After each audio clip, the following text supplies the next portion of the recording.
Breaking news Telugu రాష్ట్రాల్లో సంచలనం సృష్టించిన డెడ్ బాడీ పార్సెల్ కేసులో మిస్టరీ వీడుతోంది. పశ్చిమ గోదావరి జిల్లా ఉండి మండలం ఎండగంటి గ్రామంలోని తన వదినకు చెక్కపెట్టిలో డెడ్ బాడీ పార్సెల్ చేశాడు శ్రీధర్ వర్మ.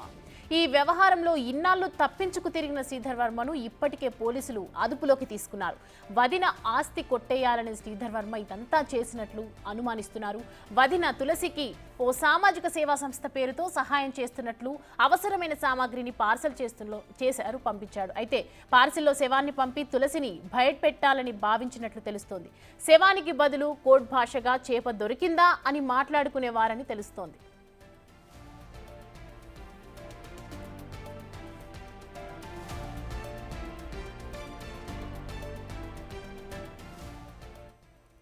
పర్లయ్య అనే వ్యక్తిని హత్య చేసి అతని శవాన్ని చెక్కపెట్టెలో పెట్టి 1,30,00,000 చెల్లించాలని లేఖ పంపిస్తే తులసి భయాందోళనకు గురై తన మాట వింటుందని శ్రీధర్ ప్లాన్ వేసినట్లు తెలుస్తోంది. దాని ప్రకారమే పర్లయ్యను హతమార్చి అతని డెడ్ బాడీని పార్సల్ చేసి వదిన తులసి ఇంటికి పంపాడు. అదే రోజు ఆస్తి పత్రాలపై సంతకాలు సేకరించే ప్రయత్నం చేశాడు శ్రీధర్. అయితే అప్రమత్తమైన తులసి వెంటనే బంధువులకు సమాచారం ఇచ్చింది. బంధువులు వస్తే పోలీసులకు అసలు విషయం తెలిసిపోతోందని శ్రీధర్ వర్మ అక్కడి నుంచి పరారయ్యాడు.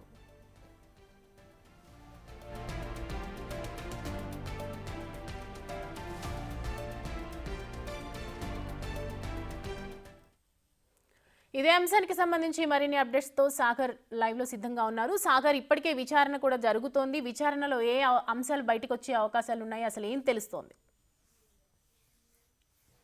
సౌమ్య, రాష్ట్ర వ్యాప్తంగా సంచలనం రేకెత్తించినటువంటి డెడ్ బాడీ పార్సిల్ కేసులో ప్రధాన అనుమానితుడు నిందితుడు శ్రీధర్ వర్మ అలియాస్ సిద్ధార్థ్ వర్మ పోలీసుల అదుపులో ఉన్నాడు. ఒక్కొక్క నిజం అతను బయటకు చెప్తుంటే పోలీసులు కూడా ఆశ్చర్యపోయే పరిస్థితులు ఉన్నాయి. మొదటి నుండి ఈ కేసులో అన్నీ కూడా అనుమానాలే, అన్నీ కూడా ప్రశ్నలే.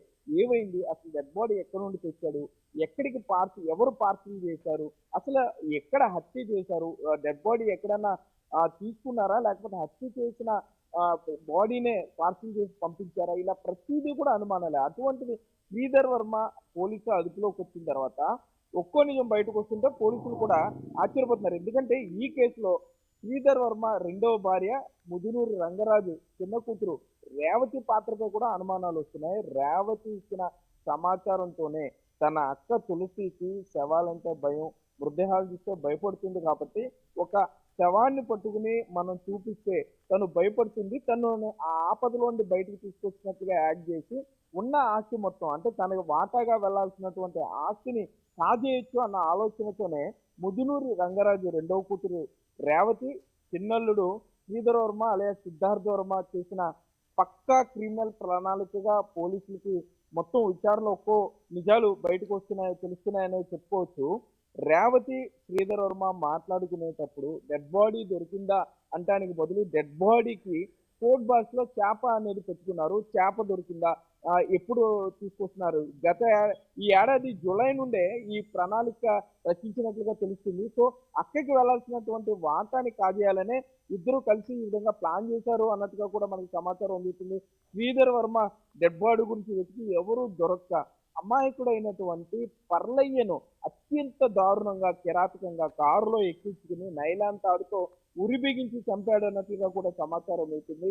ఈ మొత్తం వ్యవహారంలో శ్రీధర్ వర్మకి ప్రేమించి పెళ్లి చేసుకున్నటువంటి రేవతి కాకుండా మరో మహిళ కూడా సహాయం చేసిందని చెప్తున్నారు. ఆ మహిళ ఎవరు అనే దాని మీద కూడా పోలీసులు దర్యాప్తు చేస్తున్నారు. ప్రస్తుతం ఆమె కూడా పోలీసుల అదుపులో ఉన్నట్లుగా సమాచారం ఉంది. మరోపక్క మొదటి భార్య రాణి పాత్రపై కూడా పోలీసులు అనుమానాలు వ్యక్తం చేస్తున్నారు. ఆమె తల్లిదండ్రులను ఎప్పటికే స్టేషన్ తీసుకొచ్చారు, వాళ్ళను కూడా విచారిస్తూ అసలు మొత్తం ఈ కథల్లో నిజాలు మరి కాసేపట్లో మరికొన్ని గంటల్లో బయటకు వచ్చే అవకాశం ఉంది. పోలీసులు రహస్య ప్రాంతంలో వచ్చి ఇటు రేవతితో పాటుగా ఈ శ్రీధర్ మొదటి భార్య రాణి అట్లాగే సహాయం చేశారు. శ్రీధర్ వర్మకి మొత్తం ఈ కారులో సహాయం చేసి పార్సిల్ పంపించినటువంటి మహిళ జయలక్ష్మిగా అయితే మనకు సమాచారం ఉంది. సో ఈ విజయలక్ష్మి అనే అమ్మాయి పాత్ర పైన కూడా మొత్తం ముగ్గురు అమ్మాయిలు, లేడీస్, ఒక మగ వ్యక్తి కలిపి పన్నిన కుట్ర కింద కూడా మనకు సమాచారం ఉంది. ఈ క్రైమ్ థ్రిల్లర్ కి మరి కాసేపట్లోనే పశ్చిమ గోదావరి జిల్లా పోలీసులు ఫుల్ స్టాప్ అయితే పెట్టనున్నారు. శ్రీధర్ వర్మ మొదట కొంత తప్పుదారి పట్టించే ప్రయత్నం చేసినా పోలీసుల విచారణలో ఒక్కో నిజం బయటకు చెప్తున్నాడు. పూర్తి స్థాయిలో మరి కాసేపట్లోనే క్లారిటీ వచ్చే అవకాశం అయితే ఉంది. Soumya, thank you Sagar.